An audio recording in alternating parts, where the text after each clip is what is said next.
If I seem a little off right now, it's because I'm going through withdrawals. Withdrawals from caffeine and processed sugar. What I'm calling society's accepted addictions. And I'm definitely addicted to them, and I'm guessing most of you are right now, and this is the end of my third day without any of either, and I'm feeling it. I've got a headache, I'm tired, legs are weak, no energy. I just ate supper and I'm hungry, cravings, and slow mentally. Okay, which is not good for me because I was already slow anyway. If I get any slower, I'm going to start going backwards. Addiction's real. Okay, I don't mean cutting back on it. I've heard a lot of people that I've talked to say, well, you know, it's not that bad. All right, and I cut back no problem, but it's cutting them completely out that's really been tough. Okay, and the people that say, oh, it's not that bad, that's when I ask them, okay, when did you have your last cup of coffee? Well, 5 minutes ago. Okay, which my delivery method of choice is sodas. I don't drink coffee. I swapped to decaffeinated, unsweetened tea a long time ago, and I only drink that in the evenings, usually with supper. All right, so I don't eat sweets either. Okay, so my only source of processed sugar and caffeine is sodas. I got it down to half a soda a day. All right, but that last half's been tough, and I've been fighting this for a couple months now. Just I'll make it a couple days, and then I'm done. All right, I'm determined to fight through it this time, and my goal is to make it 30 days without any processed sugar or caffeine. Can I do it? That's the big question. And I encourage any of you that doubt me to try it. Okay, what prompted this? It's Newton's first law of motion. Any object at rest will stay at rest, or any object in motion will continue in motion in a straight line unless either acted upon by force. Okay, so if we're not happy with where we're at in our life, or if we're not going anywhere, or if we're going in the wrong direction, we're going to continue not going anywhere or getting anything done, or continue going in the wrong direction unless acted upon by an outside force. And that force for us is our will. And our will for so many of us is weak. At least mine certainly is. And I'm thinking will is just like any other muscle in our body. When we exercise it, it gets stronger. All right, so this is me attempting to exercise my will. And I've failed a lot so far at kicking this addiction. But I'm hoping all those times I made it a day without caffeine or sugar, or 2 days. 3 days has been my max thus far. I get to the point I am now, and that's when I've quit. I'm hoping having previously experienced that is strengthening my will right now. So I'm going to fight through it, and I'm going to at least make it 4. I made it through the 3rd day. So let's see if I can make it 30 days. It's the end of day 5, no caffeine and sugar, and I think the worst of it's over as far as the withdrawals. That would have been day 4. That was the worst one. Today's not quite as bad, so I think I'm over the hump. Still not great, still no energy, still brain fog, sleepy, hungry. When I say hungry, I mean I feel like I'm absolutely starving. And you know how when we're bloated or a lot of gas or something, we feel like our stomach's huge, just out there? Well, this just feels just the complete opposite. Whatever the opposite of bloated is. Feels like my stomach's just shrunk in, even though it isn't, but it sure feels like it, which goes along with just feeling like I'm starving, but even though I've eaten plenty. All right, so that's kind of odd.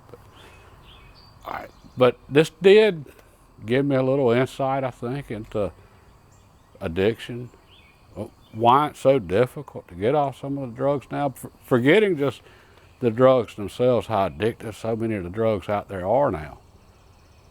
Okay, I've been off the last couple of days, took vacation days from my normal job so I could work on the house here. All right, I've been useless. I mean, it's the only way to put it.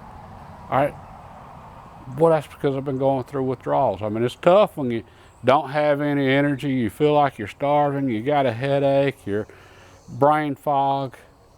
It's tough to get excited and go get a lot done on a job. Okay, and unfortunately, nobody's paying me to be here, but think about it. If you were a carpenter or a construction worker, you show up at work, they're expecting you to work. That's what they're paying you for. Well, if you're not at your best, that's not good. You can't be like I was and out there on a job site for 2 days not getting anything done for 2 days. They're not going to be happy about that. All right, well, imagine if you were dealing with some serious withdrawals from some serious drugs, or if you're self-employed. Okay, you've got to still get up every day and go out there and find work, do work, get work done so that you make money so that you can keep the lights turned on and the family fed. All right, well, I think that's why so many construction workers and carpenters, everybody now has problems with meth, but it seems like a lot in those fields have some meth issues, addiction. Well, I think a lot of that's because of, all right, a little meth. I've never tried it, I have no desire to, but speed's what it is. All right, so people, they try that, all of a sudden they got just energy, just non-stop energy. All right, well, imagine being on the job, not feeling particularly great one day, and somebody says, here, try this. And all of a sudden, you're off to the races. You feel like $1,000,000. You can outwork anybody. All right, now imagine having a few years on you and the wear and tear on the body that comes with that, and you're out there on those job sites competing with young guys. All of a sudden, you say, here, try this. And you try it, and okay, you're competing with the young guys. You're wide open until you finally just completely destroy your life. But all right, now imagine though trying to get off of that, and you show up on a job site. And, hey guys, I'm just useless for the next however long it takes to come off something like that, to get through the withdrawals, and you're going to feel horrible the whole time. And then you throw in the wear and tear from age and everything else. And anyway, I can just, after having experienced that, the withdrawals from just caffeine and sugar for the past 5 days, and then trying to work on this and not getting anything done, thankfully, I'm the boss here. I don't have to worry about getting fired. But I sure would have liked to have accomplished a lot more while I was off working on this. Okay, but that's given me a new appreciation for understanding, I think, how easy it is for so many to end up as addicts on a lot of the stuff that's out there now, and then why it would be so difficult for them to get off of it. I mean, that's been my biggest, what's hurt me the most is, or the most tempting thing. I know I could go get a soft drink or a sweet tea right now, and I would all of a sudden just have tons of energy, and I'd feel good, and I'd be out here sharp, focused, and getting stuff accomplished. All right, but then I know I'd be right back to addicted to caffeine and sugar. All right, so yeah, I can see where it could be especially tough with some of the drugs that are out there now.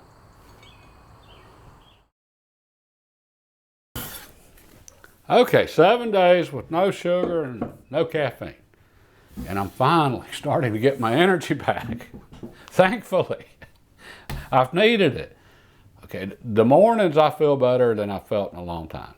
All right, but the afternoons, after lunch, it hits me pretty hard and I'm sleepy, and that's when the cravings kick in. Or that little boost of energy from some caffeine and sugar from a soda or sweet tea, that sure would be good.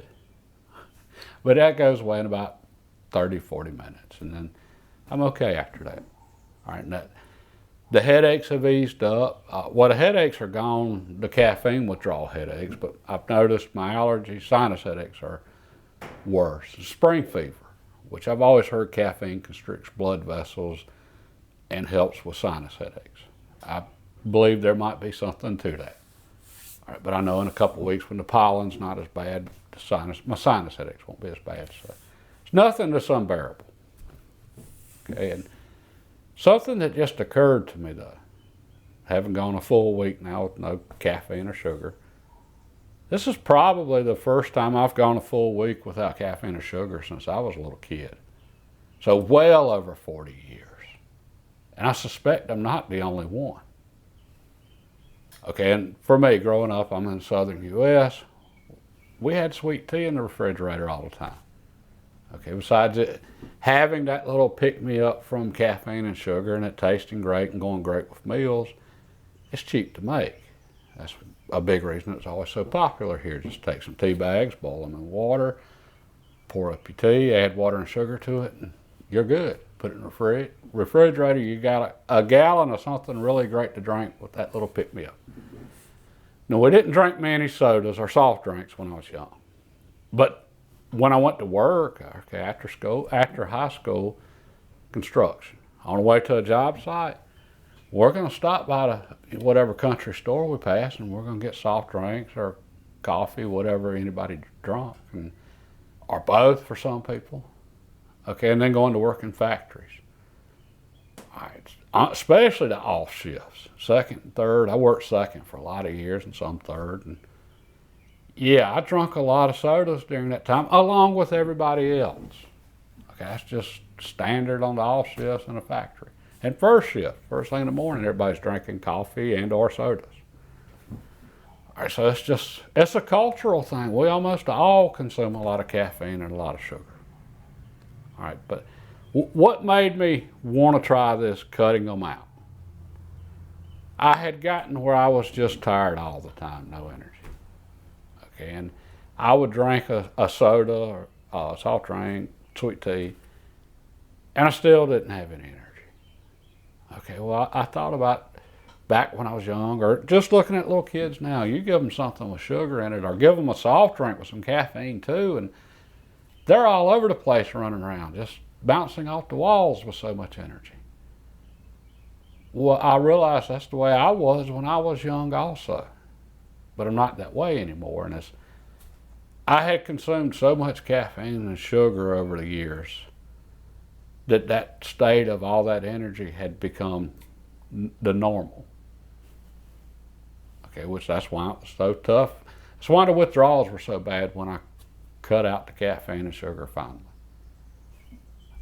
I wanted to see if getting back to where my body is actually supposed to be at, not jacked up on caffeine and sugar 24/7, if that would ultimately give me more energy. And I can't say yet. It's looking good. Again, I'm feeling better in the mornings than I have in years, which I'm sleeping better. Which I figured out a long time ago, caffeine affects our sleep. Okay, everybody that's ever worked second shift has had a problem coming home, going straight to sleep, and then getting up early in the morning and getting stuff done. Okay, and what happens to so many people, especially younger people on second, is they come in from work and then they stay up all night long and then go to sleep and then sleep all day. And when they do get up, it's time to go back to work. And they fuss about never getting anything done working second shift. Okay, well, and I was the same way. And then one night it occurred to me, the reason I can't go to sleep when I get home from seconds because of all the caffeine I've drank. The reason we stay up so late is letting it wear off. Okay, so I started not drinking anything with caffeine in it after 6 o'clock. And I could come home and just go straight to bed, go straight to sleep, and wake up in the morning and feel decent and go get a bunch of stuff done. I actually ended up getting more things accomplished and done when I was working second than any other shift. But caffeine made a difference there. So anyway, I want to know, am I going to feel better after 30 days with no caffeine, no processed sugar, getting my body back to where it's naturally supposed to be? Am I ultimately going to have more energy from this? I guess I got to keep going and we'll find out.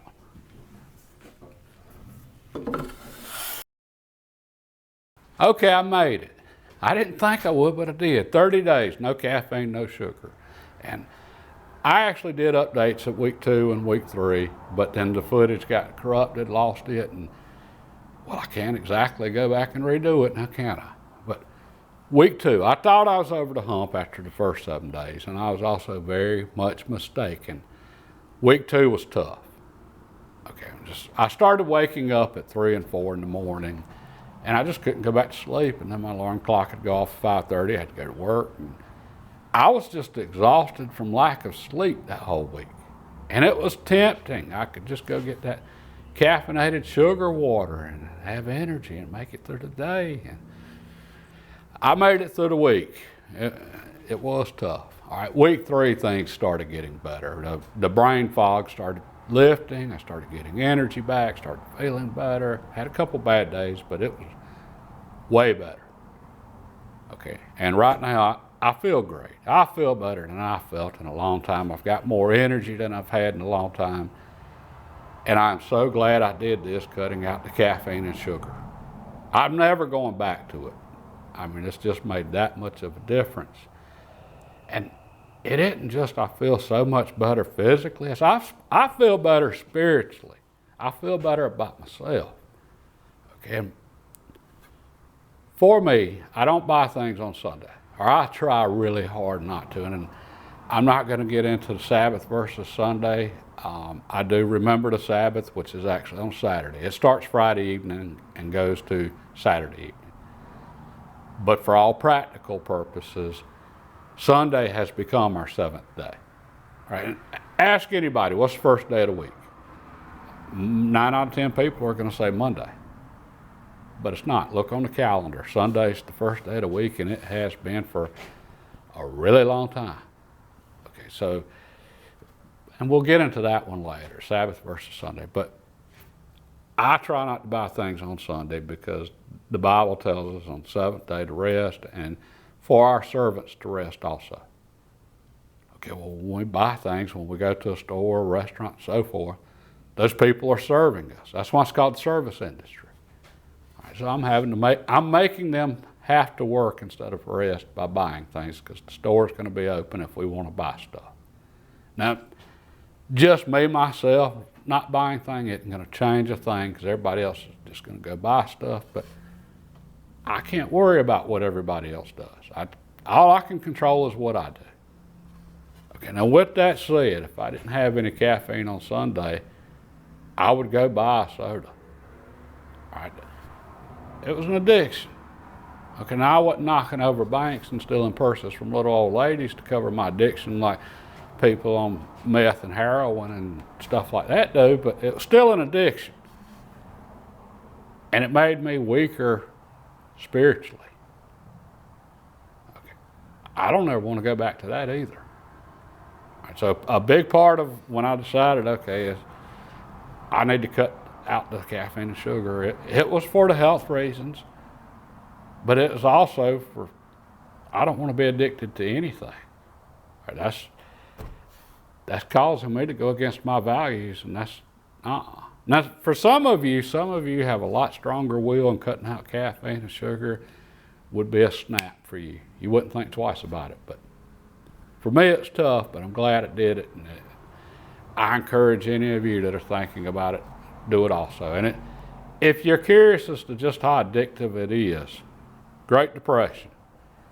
There were 2 companies that did really well during the Great Depression, Coca-Cola and Pepsi-Cola.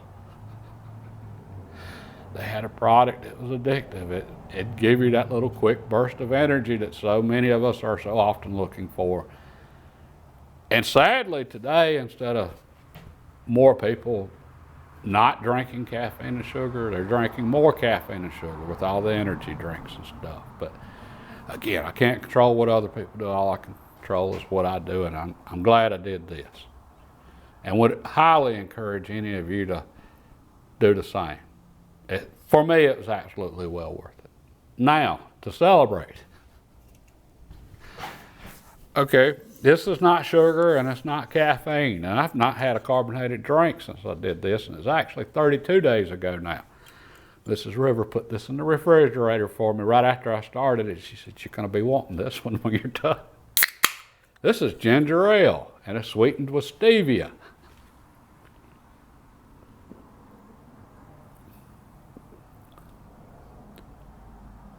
It's okay.